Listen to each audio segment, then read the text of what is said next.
The haunted secrets hiding in the heart of Chicago you never knew. Story number 3. The Jukebox That Knows Your Name.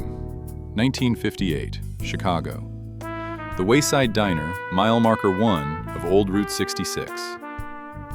Carla Reyes started the graveyard shift 2 weeks ago. Empty counter, cold coffee. A cook named Bruno who barely spoke. Nothing strange about any of it. Except the jukebox.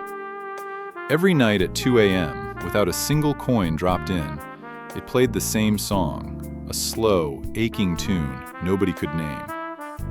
Bruno always turned his back the second it started.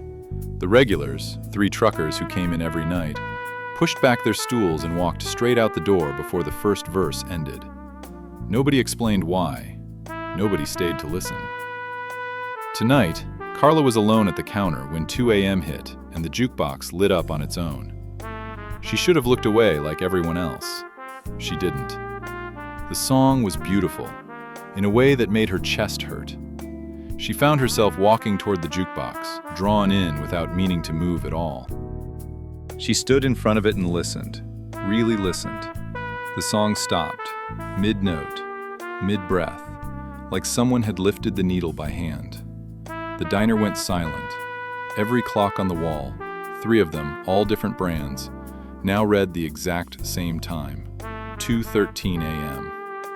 Behind her, the bell above the front door rang once. Nobody had walked in. Carla turned around. Bruno stood frozen behind the grill, spatula still in hand, staring at the front door like it might open on its own. "Run," he said again.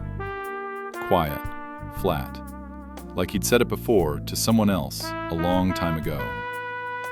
Carla didn't run. She asked him why. Bruno set the spatula down like his hands couldn't hold it anymore. He told her the diner had opened in 1954. 4 years later, a driver named Walt Hendy pulled off Route 66 at 1:47 in the morning, said he was meeting someone, ordered 2 coffees, and waited. He waited past closing, past sunrise. He was still sitting there when Bruno's father unlocked the diner the next afternoon. Walt had a return ticket to Springfield in his pocket and a small ring box in the other. The woman he was supposed to meet never came. He walked out sometime that second night, got back on the highway, and drove his car into the guardrail 2 miles down Route 66. 2:13 a.m., the exact time on the police report. The jukebox started playing that same night. Nobody's ever explained why. It only plays for a few minutes each night, and it only stops if someone actually stops moving and listens all the way through, which nobody had done in 19 years, until tonight. Bruno's face had gone the color of the countertop. The song doesn't stop for just anybody, he said. It stops when it finds who it's been playing for.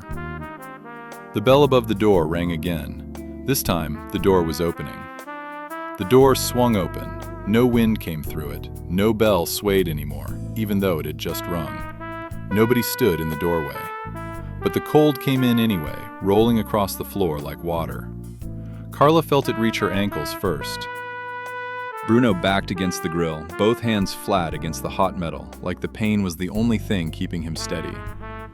The stool at the far end of the counter, the one nobody ever sat in, the one always left empty, slowly turned an inch, as if someone had just climbed onto it.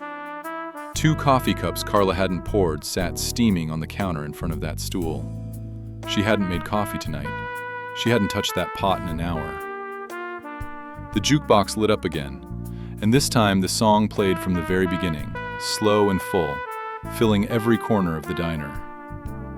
Carla understood, the way you understand things in dreams, without anyone explaining. The song hadn't stopped because it recognized her.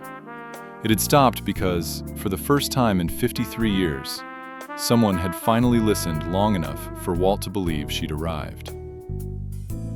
The second cup lifted an inch off the counter, tilted slightly, like someone was drinking from it. Bruno grabbed Carla's arm and pulled her toward the kitchen door. "Don't correct him," he whispered. "Let him think it's her, just once, then he'll finally leave." They watched from the kitchen doorway as the empty stool sat facing the window, waiting for a highway that hadn't looked the same in decades. By sunrise, both cups were empty, The stool sat still. The jukebox was dark. And on the diner's reservation book, in handwriting that wasn't Carla's or Bruno's, a single line had been added for the following night. Table for two, 2 a.m. Save my seat. Follow for story number 4, a Chicago L train that only appears on the tracks after midnight, and it only stops for passengers who never bought a return ticket.